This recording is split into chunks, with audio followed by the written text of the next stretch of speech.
یو مفتی د طالبانو یو قاضي ده. د مفتی او د قاضي په مابین کې فرق سته او که نه.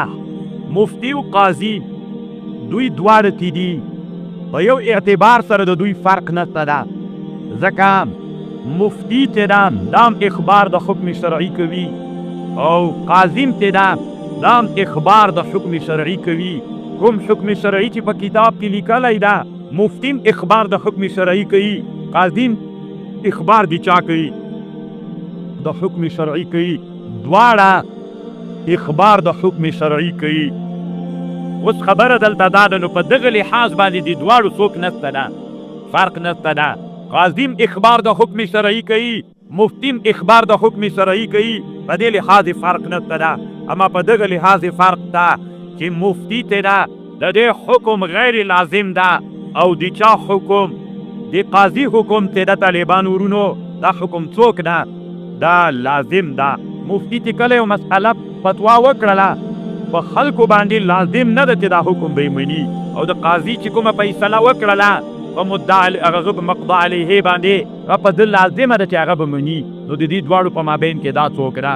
بل فرق دا ده چې حکم د قاضي خاص وي، حکم د مفتی عام وي، ټول ملت ته حکم وي.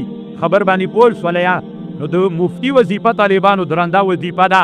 بل دا ده که مفتی قضا خطا سی، که مفتی سهو سی، نو تاوان یې چا در طالبانو ورونو؟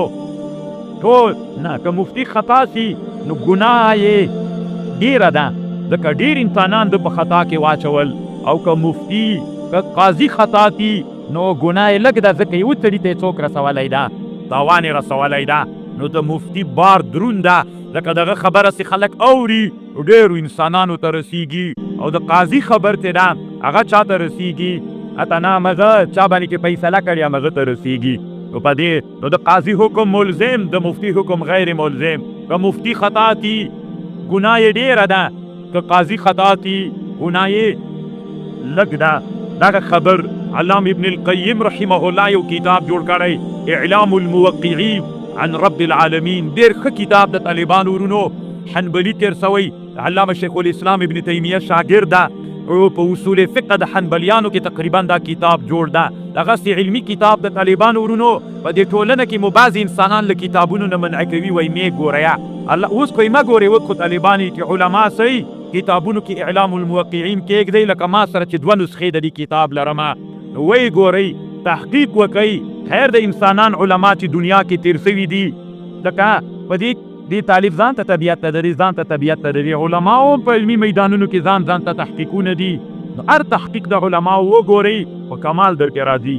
دا طالبان ورونو مثلا دا دواړه د هدایې شارحان دي، دا یو څه وایي دا بل څه وایي، بیل بیل شارحان دي. نو کله چې ته د ټولو علماو خبرې واوري بیا ته تحقیق ته رسېږې. دا طالبانو د بیضاوي یو شارح ده، دی بل شارح ده، د ده خبر ته واوري، د ده خبر ته واوري، بیا تحقیق ته رسېږي. هلته درته وایم نو الله دې مونږ څوک وګرځوي، محققین دي الله مونږ وګرځوي. طالبانو ورونو یو څه وخت کې ملایانو ځکه د دما لاره سي ده، دا نسبت طالبانو داسې لږ بېله لاره ده، د تحقیق په لحاظ را بېله ده. نو ملایانو به ډېرې چغې راوهلې، ویلې به دی کله کله دی هغه په کتابونو باندې حوالې ورکوي. څه ورته وایي؟ ایمون د مذهب نه یي. دا تاسې ته یې طالبانو په سرداب کې مقلدین یې که غیر مقلدین؟ تاسې نه پوښتنه کوم په څه شي کې تاسې طالبانو په هر څه کې مقلدین یې دي. تاسې په مذهب په سرداب کې یې، تاسې طالبانو ته نه په فروع کې مقلدین یې او په عقایدو کې مقلدین یې، په تاریخ کې مقلدین یې. تاریخ کې تاسې تقلید کوئ، د تاریخ کتابونو نمونه مو اورېدلي؟ دا مونږ نه دي اورېدلي. یعنې مقلدین سوی همدا نه باندې سوی یا نه مونږ طالبانو تقلید سو. ګوره تاریخ کتابونو نمونه مونږ په تاریخ کې ګورئ مقلدین نه یو نه. نحوه کې مقلدین یې که غیر مقلدین یې؟ که نحوه کې د چا په مذهب یې؟ هېڅ چا په مذهب هم نه یو، د تحقیق په مذهب یې. کوم چې تحقیق یې همغه و. که دغه چې طالبانو ورونو کاپیا له چا نه راخیستل سوې؟ له مفصل د معتزلي کتابو که د سني د معتزلي کتابو، کاپیا د مالکي کتاب ده که د حنفي. هدایت نحوه د مالکي کتاب ده، هم هدایت نحوی مولا مالکی ده همداسې راځه پسې حلو مجرن. طالبان ورونو موږ په نحو کې مقلدین نه یو، موږ په تاریخ کې مقلدین نه یو، موږ په لغتو کې مقلدین نه یو، موږ په بلاغت او فصاحت کې مقلدین نه یو، او موږ په تاریخ کې مقلدین نه یو. موږ طالبانو په شرح کې په شروحاتو کې په تفسیر کې موږ مقلدین نه یو، چې په تفسیر کې به موږ کم تفسیر وایو. احنافو نو بیا جلالین ولې وایي شافعي ده، یا بیضاوي ولې وایي شافعي ده. نو ګوګانو موږ په ټولو علومو کې څوک نه یو، دا نه په چا کې مقلدین یو. نو دا اوس چې زما کتابخانه کې کتابونه ایښي نو دی وایي چې دی ولې هره ورځ په شافعیانو حوالې ورکوي په تفسیر کې. نو دی خو حنفي ده که نه، نو موږ خو په تفسیر کې مقلدین نه یو که نه. لالاو ولې ته به نه وهلی، خو دا په سرداب کې پروت ده. اوس به له سرداب نه راباسې کرا کرا. زه هدایه کې څوک یم طالبانو؟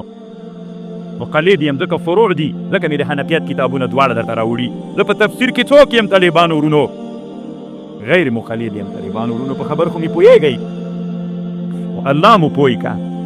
نو خبره چی شي که و معنی چیرته لاړه؟ قاضي مفتي کې طالبانو ورونو دا رښتیا اعلام الموقعین کې خبره وه. اعلام الموقعین هغه حنبلي عالم تیر سوی، ډېر ښه کتاب د طالبانو، ډېرې خوندورې خبرې پکې دي. د قاضي او د مفتي په مابین کې فرق ده. نو دا فرق د لغاتو پورې تړاو لري طالبانو، چې ته لغاتو یې تړاو ودرلودې نو که ته اعلام الموقعین نه نقل وکړې پروا نه کړي. ما سره کتابخانه کې طالبانو هغه هم شته څه ورته وایي انجیب شته ما سره طالبانو. نو ته به وایې چې نړۍ سوي نو زه د هر کتاب زه په کتابخانه کې لرم، د هر چا کتاب له ما سره شته، ځکه زه د علمي تحقیق حق لرم چې ویې کړم. کله انجیل راخلم له هغه نه یوه خبره چې دا خبره رښتیا شته پکې که نه شته، نو دا تحقیق د طالبانو الله پاک محققین وګرځوه.